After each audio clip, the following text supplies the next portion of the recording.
باب نمبر 11 بام دنیا پر تیمور کا پہنچنا۔ کئی برس کے زمانہ کارزار میں جب کسی بات کو قرار نہ تھا، لوگوں کی نظریں تیمور کی طرف متوجہ ہوتی گئیں۔ اس کی شجاعت و مردانگی پر خاص و عام اس کی تعریف و توصیف میں دل سے مصروف رہنے لگے۔ اس کی شکست و فرار، فتح و ظفر کے قصے زبان زد خلائق ہو گئے، حتیٰ کہ جو امراء اور سردار میدان جنگ میں اس کے مخالف ہو کر لڑے تھے، وہ بھی امیر تیمور گورگان کے واقعات سننے کے ہمیشہ مشتاق رہتے تھے۔ صرف ذاتی شجاعت و شہامت ہی اس کی وہ صفات محکمہ تھیں جو عامۃ الناس کے بے قرار اور مضطرب خیالات میں سمائی رہتی تھیں۔ چنانچہ امیر حسین کے بعض ہواخواہ اس سے بیزار اور ناخوش ہو کر تیمور کے پاس چلے آئے۔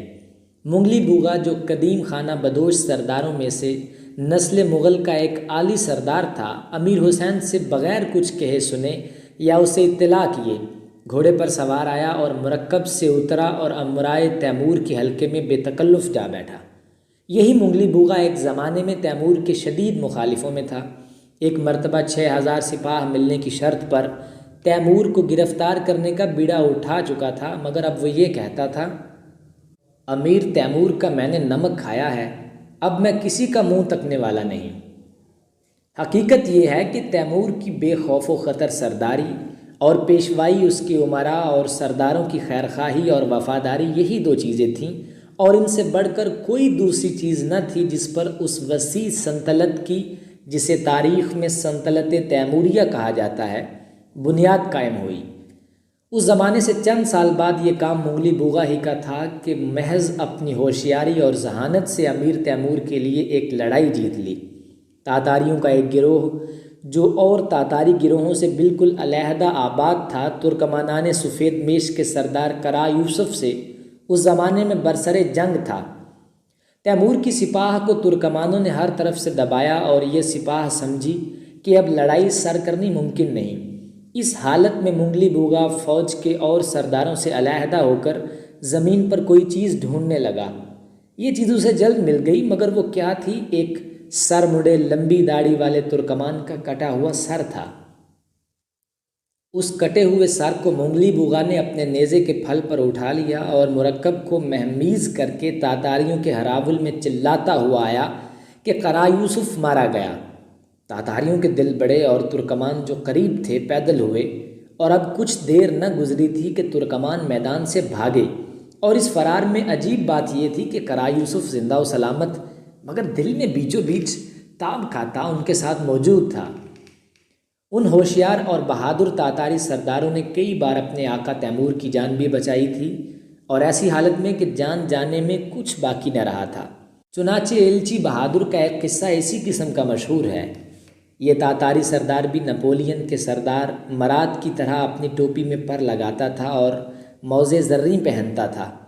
ایلچی بہادر یا تو اپنی شاندار وجاہت اور خوش پوش ہونے کی وجہ سے، یا شجاعت اور دلیری کے سبب اکثر بادشاہوں کے درباروں میں سفیر بنا کر بھیجا جاتا تھا۔ شاہی درباروں میں تو ایلچی بہادر کا لباس پرتکلف ہوتا ہی تھا، مگر میدان جنگ میں بھی پردار کلاه اور تلال کار موزے نہ چھوٹتے تھے۔ اس خاص موقع پر تیمور جتا مغلوں کے ایک یورش کو دفع کر کے واپس آیا تھا، اور کوہ فامر پامیر کے بلند سلسلوں میں جہاں سے آمو دریا نکلا ہے، شاہان بدخشاں کی فوجوں کو تلاش کرتا پھرتا تھا، جو اس کے مقابلے کو بدخشاں سے نکل چکی تھیں۔ تیمور کی خبر پاتے ہی بدخشان کے بادشاہوں نے مصلحتاً اپنی فوجیں پیچھے ہٹائیں اور ایک ایسے مقام میں آئے جہاں درخت نام کو نہ تھا۔ ہر جگہ برف بکثرت تھی، اور پہاڑوں میں کالی کالی چٹانیں صدیوں کے طوفان خوردہ بالکل فرسودہ نظر آ رہی تھیں، اور نشیبوں میں برف اور یخ کے بڑے بڑے ٹکڑے پہاڑوں میں نیچے کی طرف ایسے آہستہ آہستہ کھسکتے معلوم ہوتے تھے جیسے زمین پر آدم و سانپ چلتا ہو۔ اور اب یہاں شاہان بدخشان کی فوجیں اور تیمور کا لشکر پہاڑوں کی بلند چوٹیوں کے گرد آنکھ مچولی کھیلنے لگا۔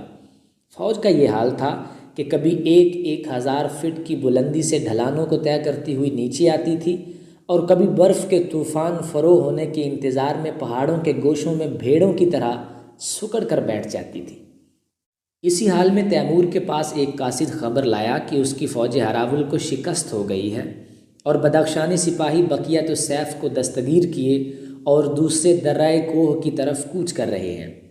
تاتاریوں کے فوجی ضابطوں میں ایک بڑا سخت قاعدہ یہ تھا کہ کوئی سردار اپنے ماہد سپاہ کو خطرے کی حالت میں چھوڑ کر تا حد امکان اسے علیحدہ نہیں ہو سکتا تھا، مگر اس وقت ان گرفتار ساتھیوں کو دشمن کی قید سے آزاد کرنے کی کوئی تدبیر تیمور کے سرداروں کو نظر نہ آئی تھی۔ سرداروں کی اس بے بسی کی حالت کو دیکھ کر تیمور کو جذبہ آیا، فوراً سواروں کو حکم دیا کہ گھوڑوں پر سوار ہو جائیں، اور ایک قاصد کو راہبر بنا کر اپنے ساتھ اس غرض سے لیا کہ وہ پہاڑوں میں اوپر کے راستوں سے اس درۂ کوہ کا پتہ بتاتا چلے کہ جس طرف بدخشانی بلندی سے نیچے کی طرف گئے ہیں راستہ بتاتا چلے۔ اور بلندی کا یہ عالم تھا کہ کبھی کبھی کسی کا گھوڑا بلندی سے پھسل کر غار فنا میں جا گرتا تھا۔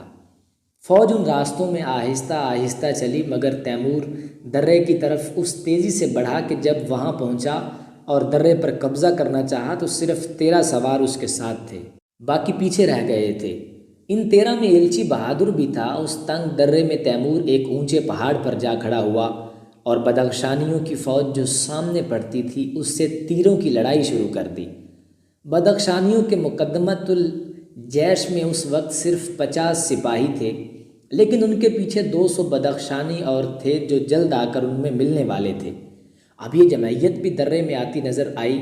ایلچی بہادر اپنے دستہ فوج کو ساتھ لیے ایک طرف چلا اور سپاہیوں کا دفاتن ساتھ چھوڑ کر ان 200 بدخشانیوں کے سامنے آ گیا جو آگے والے 50 بدخشانیوں کے پیچھے آ رہے تھے۔ ایلچی بہادر کو کاکم کا پوستین پہنے اور اس پر زرری کا کمر بند لگائے اور ریچھ کے بالوں کی ٹوپی سر پر رکھے دیکھا تو بدخشانی چلتے چلتے ٹھہر گئے۔ زانو پر قربان میں کمان اور نیام میں تلوار تھی، اور یہ نیام ہاتھی دان کا تھا اور اس پر سونے کا کام تھا۔ اس صورت میں ایلچی بہادر گھوڑے پر سوار ایک دفعہ ہی للکارا، بڑے پوتاؤں کے پوتوں، راسیں کھینچو اور دیکھو وہ پہاڑ پر امیر تیمور گورگان کھڑا ہے۔ ایلچی بہادر یہ کہہ کر بدخشانیوں کی طرف ایسا بے تکلف چلا گویا لڑائی کا خیال تک دل میں نہ تھا، اور پھر اشارے سے سب کو تیمور کی طرف متوجہ کیا جو مغفر کے اوپر تاج لگائے گھوڑے پر سوار پہاڑ پر کھڑا تھا اور اس کے چاروں طرف تیر اڑتے اور چمکتے نظر آ رہے تھے۔